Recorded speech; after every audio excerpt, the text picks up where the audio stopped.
Praise the lord. ದೇವರಾತ್ರಿ ಪರಿಶುದ್ಧ ನಮಗೆ ಮಹಿಮೆ ಉಂಟಾಗಲಿ.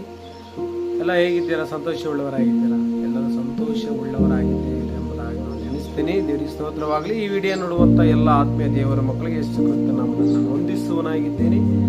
ಹಾಗೆ ನಾನು ಒಂದು ಮಾತನ್ನು ಇವತ್ತು ಒಂದು ವಿಡಿಯೋದಲ್ಲಿ ನಿಮ್ಮ ಮುಂದೆ ಹಂಚಿಕೊಳ್ಳಿಕ್ಕೆ ಇಷ್ಟಪಡ್ತಿದ್ದೆ.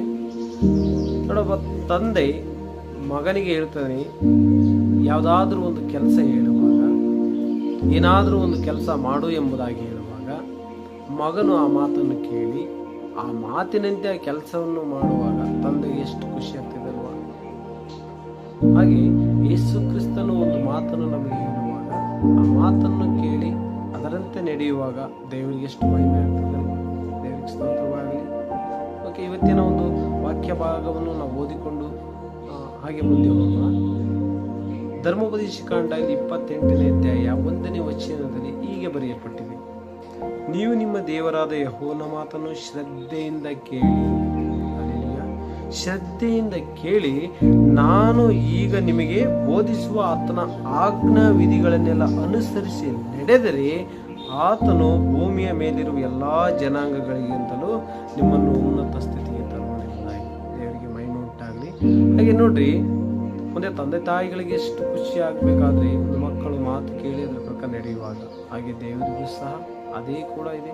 ಹಾಗಾಗಿ ದೇವರು 2 ಆಜ್ಞೆಗಳನ್ನು ನಮಗೆ ಇಟ್ಟಿದ್ದಾನೆ. ಏನಂತಂದ್ರೆ, ನನ್ನ ಮಾತನ್ನು ಮೊದಲು ನೀನೇನು ಮಾಡು, ಶ್ರದ್ಧೆಯಿಂದ ಕೇಳಬೇಕೆಂಬುದಾಗಿ. ಎರಡನೇದಾಗಿ, ಆ ಒಂದು ಕೇಳಿದ ಮಾತನ್ನು ನೀನು ಅನುಸರಿಸಿ ನಡೆಯುವುದಾದ್ರೆ ನಿನ್ನ ಭೂಮಿಯಲ್ಲಿ ಉನ್ನತ ಸ್ಥಾನಕ್ಕೆ ನಾನು ತರ್ತೇನೆಂಬುದಾಗಿದೆ ವಾಕ್ಯ ಬರೆಯಲ್ಪಟ್ಟಿದೆ. ಸ್ತೋತ್ರ ಮಾಡೋಣ. ಹಾಗಾಗಿ ನಾವಿವತ್ತು ಬೇಡಾದ ಒಂದು ವಿಚಾರಗಳಿಗೆ ನಾವು ಕಿವಿ ಕೊಡ್ತೇವೆ. ಯಾರೋ ಏನೋ ಒಂದು ಹೇಳಿದ್ರು ಅಂತೇಳಿ ಆ ಮಾತುಗಳನ್ನು ಕೇಳಿ ನಾವು ಅದರಂತೆ ನಡೆಯಕ್ಕೆ ಹೋಗ್ತಾ ಇದ್ದೇವೆ. ಅದರಿಂದ ಅಪಮಾನವಾಗ್ತದೆ, ಅವಮಾನವಾಗ್ತದೆ, ಅದರಿಂದ ನಿಂದನೆ ಆಗ್ತದೆ, ಅದರಿಂದ ಹಿಂಸೆಗಳಾಗ್ತದೆ, ಅದರಿಂದ ನಮ್ಮ ಒಂದು ಘನತೆ ಗೌರವ ಕೂಡ ಅದಕ್ಕೆ ಧಕ್ಕೆ ಬರುವಂಥದ್ದಾಗಿದೆ. ದೇವರಿಗೆ ಸ್ತೋತ್ರವಾಗಲಿ.